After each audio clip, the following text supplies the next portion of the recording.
Does the President bear any responsibility whatsoever for what's going on with this mess?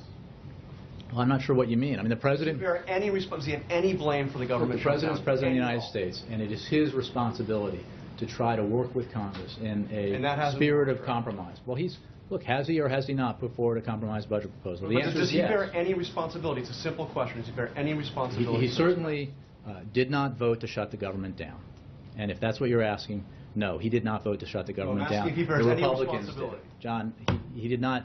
The Republicans in Congress chose to shut the government down. The option to keep it open was available to them. It's an option that a majority of the House of Representatives supports, a bipartisan majority. The President failed to create an environment where this stuff doesn't happen? By having multiple meetings and dinner? No. He's had multiple meetings and dinner.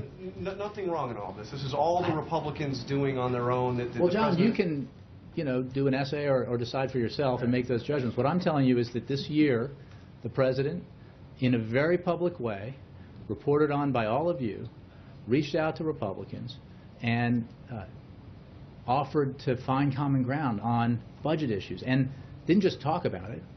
Put those ideas in a concrete budget, causing a lot of consternation in his own party because the choices he made and some of the decisions he was willing to embrace were not popular among all Democrats or Democrat support groups.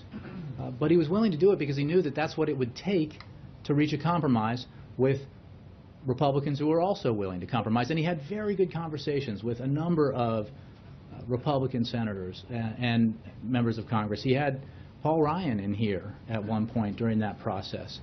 What we haven't seen, unfortunately, is a commensurate willingness by the Republicans to put on paper a proposal that represents a compromise, that moves off their insistence, that represented by the Ryan budget. But the President's open to doing that. He's open to having those conversations. But when it comes down to, here's the President's position. He's not asking for anything in return. The government should remain open. Congress has the power to fund the government. He's asking for nothing in return for Congress fulfilling its responsibility to raise the debt ceiling.